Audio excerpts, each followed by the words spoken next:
안녕하세요. 커피앤톡입니다. 오늘도 와주셔서 감사드리고요. 바로 사연 읽어보겠습니다.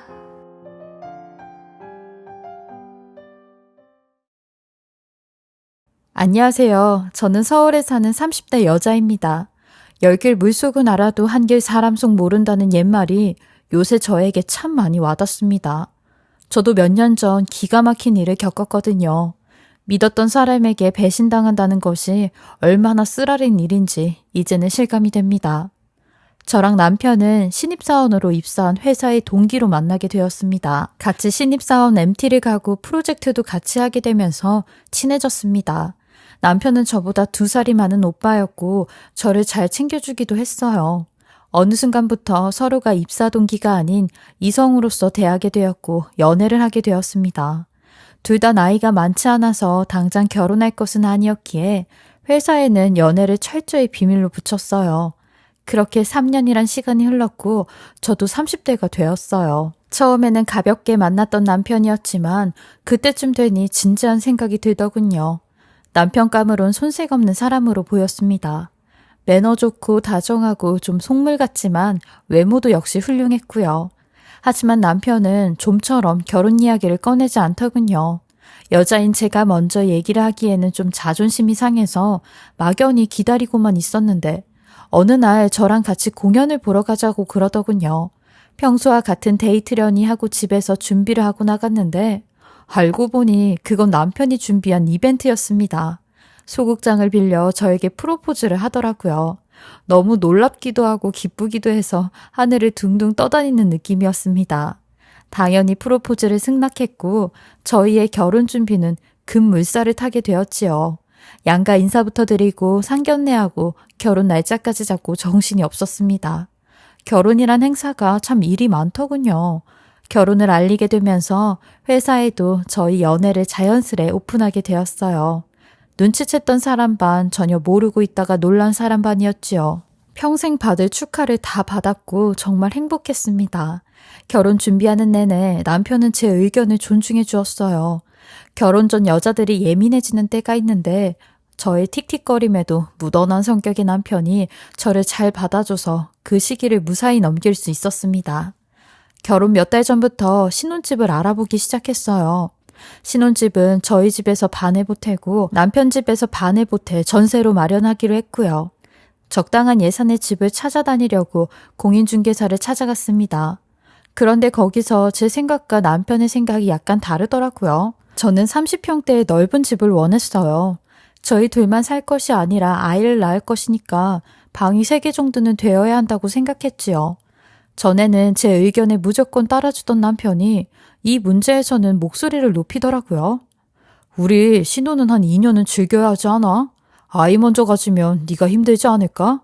그리고 회사 휴직 문제도 좀 그렇고 일단 작은 집으로 들어갔다가 나중에 넓혀서 가자 라고 하는데 듣고 보니 그 말도 맞더라고요.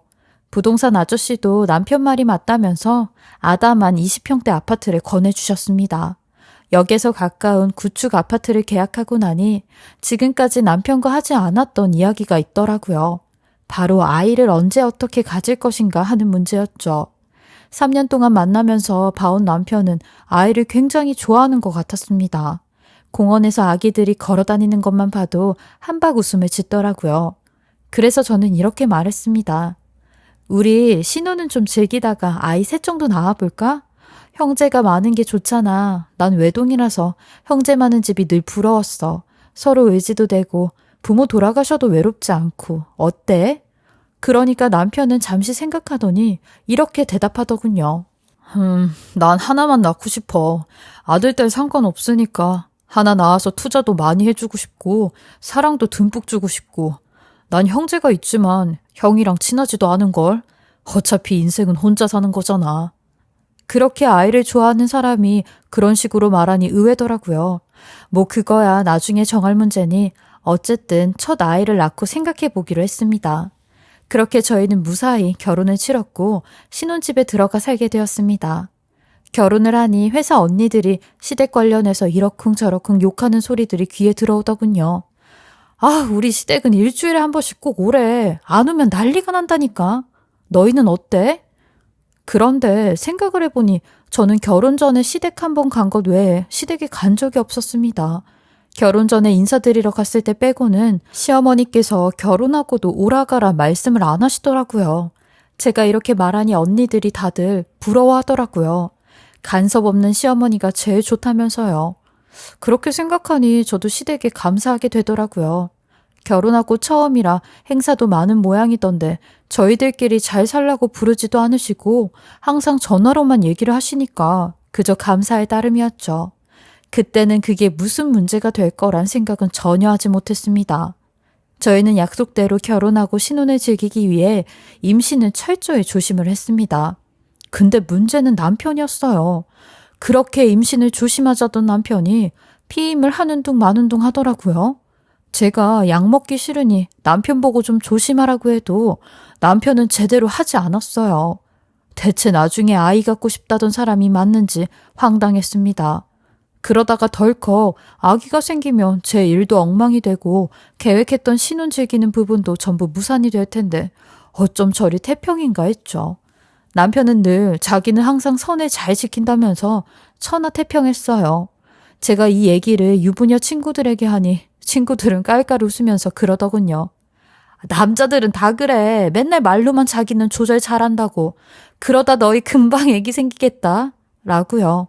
걱정은 되었지만 저도 남편이 워낙 천하태평이다 보니 어느 순간부터 될 대로 되라. 임신 피하는 걸 생각하지 않게 되었어요. 아이가 생기면 생기는 대로 낳자 싶었지요. 그런데 어느 날 평소 날짜대로라면 와야 할 그날이 오지 않더라고요. 뭔가 이상한 느낌이 들었습니다. 아무래도 임신 조심을 안 했으니 더더욱 불안한 느낌이 들었죠. 그렇게 전 떨리는 마음으로 임신 테스트기를 해보았어요.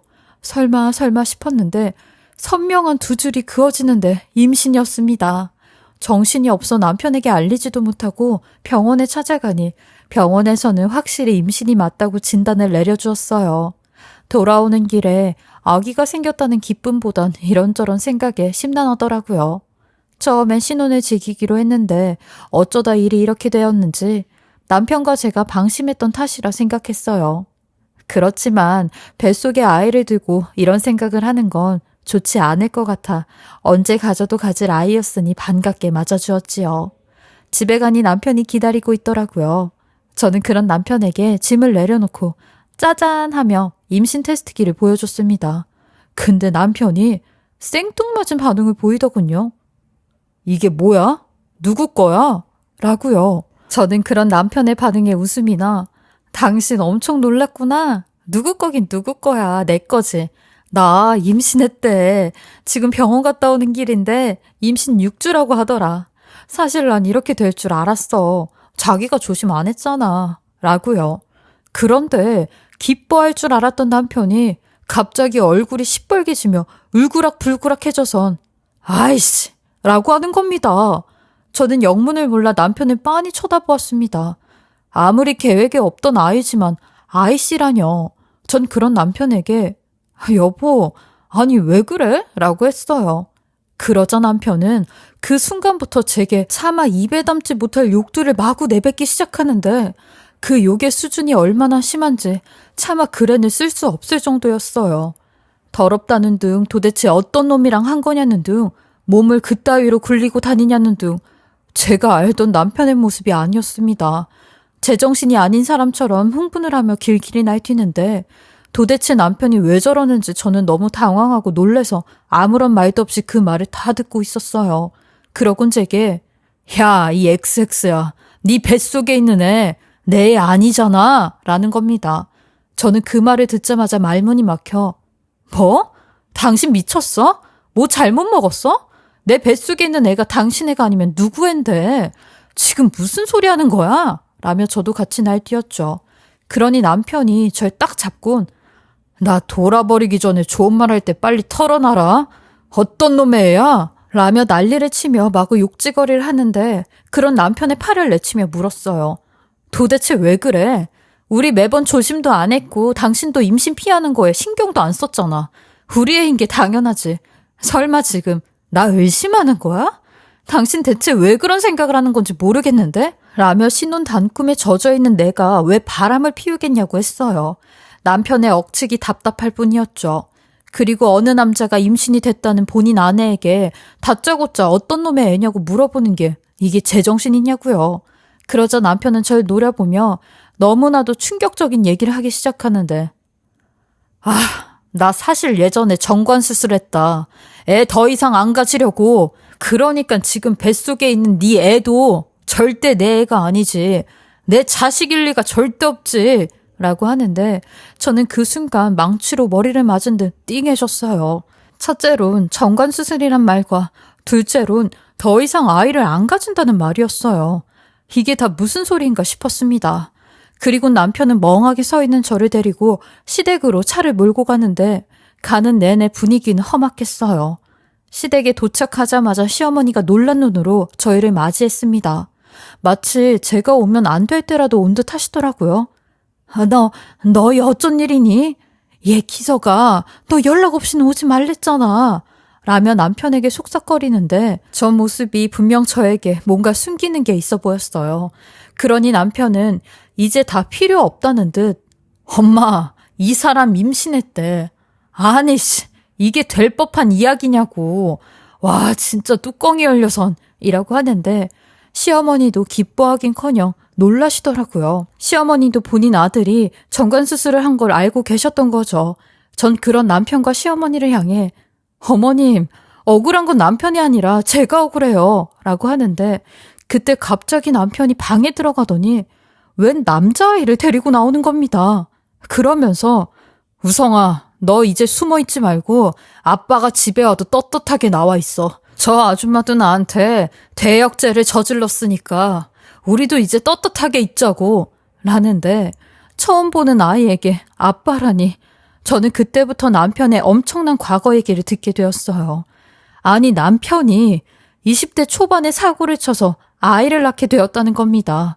아이 엄마랑도 결혼을 하려고 했는데 성격 차이 때문에 동거만하다 헤어졌고 애 엄마가 남편과 헤어지면서 시댁에 애를 맡기고 본인 살 길 찾아가겠다며 떠났다는 겁니다. 그렇게 남편과 시댁 식구들은 지금껏 쉬쉬하며 이 아이를 키웠다는데 남편은 그때 일에 질려버려서 20대 중반에 바로 정관수술을 했다고 하더라고요. 그리고 그걸 감쪽같이 숨기고 저랑 결혼을 한 겁니다. 아니 간이 배 밖으로 나왔다고 해도 이런 일까지 할 수 있냐고요. 상상도 못한 일이었어요. 아이는 저를 멀뚱멀뚱 보더니 방으로 다시 들어가더군요. 갑자기 밝혀진 진실에 저도 너무나 화가 났고 남편과 시부모님에게 이게 사기 결혼이나 다름이 없지. 어떻게 나한테 사기를 칠 수가 있어? 라며 어머님 아버님도 어떻게 그러실 수가 있냐고 따지자 도리어 시댁 식구들과 남편은 저를 몰아붙이기 시작했어요. 야, 너도 피차 일반 아니냐? 너도 지금 구린 뒷구석이 있는 거 아니냐고. 내가 정관수술했는데 어떻게 애가 생겨? 나만 속인 거야? 너도 마찬가지잖아. 라며 뻔뻔하게 나오는데 저는 너무 억울했어요. 저는 정말로 부정한 짓을 하지 않았거든요. 남편이 정관수술을 한 게 맞다면 제가 임신이 된 게 이상했지만 제가 다른 남자랑 어떠한 관계도 맺지 않은 건 분명한 진실이었어요. 그러니 남편 놈은 절 부정한 여자로 몰고 가며 같은 직장 내에 일하고 있는 남자 직원 한 명을 콕 집어 얘기하더니 너 박한수랑 사이 좋던데 그 놈애 아니야? 결혼하기 전부터 박한수가 너 짝사랑했었다며. 너도 그 사실 알고 나서부터 그 새끼랑 요즘 히히덕거리더니 벌써 눈 맞았냐? 라고 하는 남편 놈에게 손을 올렸어요. 그러니 시어머니가 그 모습을 보고 난리를 치시며 예, 너 지금 잘한 게 뭐가 있다고 감히 우리 귀한 아들한테 손을 올리고 있어? 어? 야, 이렇게 된 거 아예 잘 됐어. 차라리 니네 둘이 각자 낳은 애 기르면서 살아. 둘이 형제라고 하고 그냥 살라고. 그냥 무늬만 부부처럼 하고 살면 되지. 그렇게 사는 부부가 얼마나 많은데. 또 이혼하고 가족관계에 주운 곳이 긋는 것보단 낫지. 그냥 살라고. 라는 어이없는 제안을 하시는데 남편 놈은 그런 본인 엄마의 말에 방에 있던 본인 아들의 짐을 싸서 저희 집으로 데려간다고 하는 겁니다. 그러면서 이러더군요. 내가 속인 게 나쁘다고? 난 적어도 너랑 결혼하기 전의 일이잖아. 우리 관계에는 아무 지장도 없었잖아. 너는 지금 현재의 부정한 짓거리를 하고 다녔으니 이게 더 무거운 죄 아니냐? 오늘 이후부터 각자 낳은 애 키우면서 살자고. 라는데 정말 기가 막히더군요. 이게 대체 무슨 논리인지 저는 그 자리에서 인정할 수 없다며 당신 비뇨기과 다시 가보라고 했어요. 분명히 수술한 게 잘못되었거나 풀렸을 수도 있다고 했죠. 그러니 그럴 일은 절대 없다고 병원에서 그런 일이 있으면 다 소문이나 말도 안 되는 추측이라고 했다네요. 그러니 병원에 갈 필요도 없다는데 그 자리에 있다간 저만 정신이 이상해질 것 같아 결국 친정으로 짐 싸들고 들어갔어요.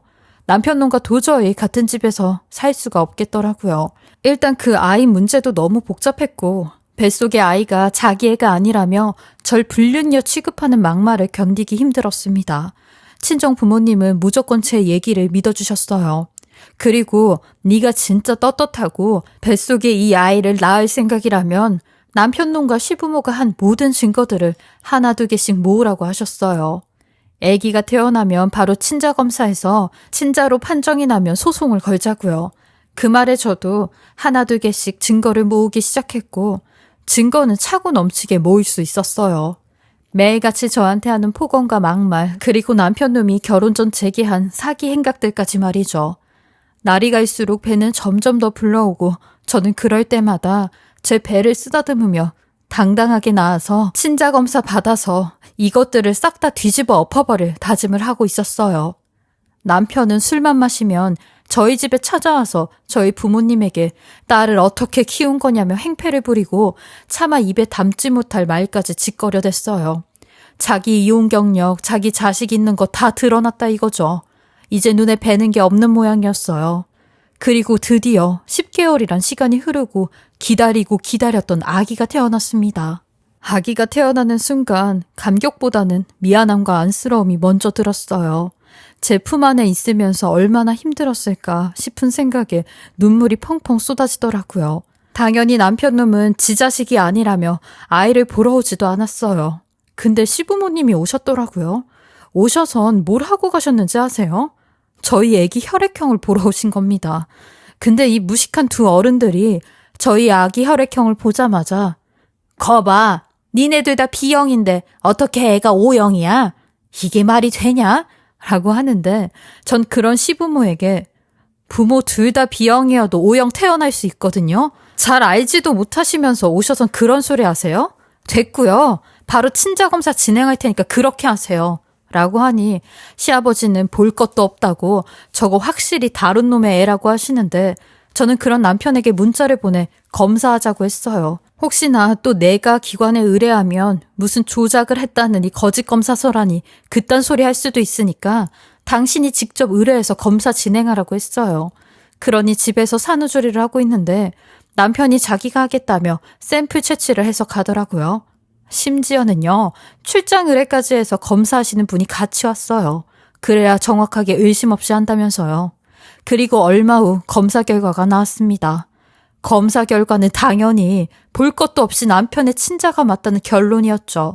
저랑 저희 부모님 그리고 시부모님까지 검사 결과가 오는 날에 맞춰 집에서 기다리고 있었는데 남편놈은 그 검사 결과를 보곤 얼굴이 새하얗게 질려서 검사 종이까지 놓치고 말았고 그걸 본 시부모님도 이제 어떡하냐며 손을 벌벌 떨기 시작하는데 남편놈은 그때서야 제 앞에 와선 엉엉거리며 울고 빌기 시작했어요. 임신 기간 동안 저를 얼마나 괴롭혔는지 모릅니다. 저한테 별의별 욕을 다 하던 사람이 이제 와서 자기 자식이었다며 대역죄를 저질렀다고 제발 용서해달라고 하는데 그 모습에 저희 아빠는 남편놈의 멱살을 잡았고 저희 엄마는 시어머니에게 삿대질을 하며 인간 같지도 않은 사람들이라고 거품을 부셨어요. 저는 울고 있는 아기를 품에 안고 꺼꺼거리며 오열을 했죠. 저희 아빠가 멱살을 잡고 있던 남편을 내팽개치며 니네 집안 아주 각오해. 그동안 내 딸이 우리 손자가 겪은 수모 똑같이 아니 몇천 배로 갚아줄 테니까 라고 소리를 치시며 절 데리고 나오셨어요. 그렇게 저는 곧바로 제가 가지고 있던 증거 영상, 문자, 통화 녹음을 전부 다 가지고 변호사 사무실을 찾아가 이혼소송을 진행했습니다. 남편놈한테 뺏어올 수 있는 거 전부 다 뺏어올 거고 시부모가 저한테 했던 정신적 피해 보상까지 싹 다 받아올 작정이었어요. 남편놈과 시부모는 그날 이후로 수시로 저한테 문자 보내시고 전화 걸고 절 찾아와서 우리 용서하라고 계속 매달렸습니다. 아이를 생각해서라도 한 번만 용서해달라며 아빠 없이 애를 어떻게 키우냐고 아빠 없는 애 만들고 싶냐는 반협박 아닌 협박까지 해대는데 당연히 애기 얘기로 걸고 넘어질 줄 알았어요. 저는 그런 남편과 시부모 면상에 개똥 같은 소리 하지 마세요. 우리 애기를 인간 같지도 않은 당신들하고 같이 키우자고요? 지나가는 개가 웃겠네. 당신도 말 같지도 않은 소리 하지 마. 네 자식 아니라고 개 차반할 땐 언제고? 왜 이제 와서 난리야? 되려 나는 너한테 고맙다. 너랑 니네 부모가 이렇게 개쓰레기 인성을 가지고 있고 네 더러운 과거까지 알게 됐으니 얼마나 고마워. 내 인생 구제해줘서. 라며 두 번 다시 찾아오면 그땐 바로 법원에 접근 금지 신청할 거라고 했어요. 나는 시시하게 경찰 부르고 이딴 거 안 한다고 했죠. 그렇게 저는 1년 조금 안 되는 이혼 소송을 거쳐 남편놈과 이혼을 하게 되었어요.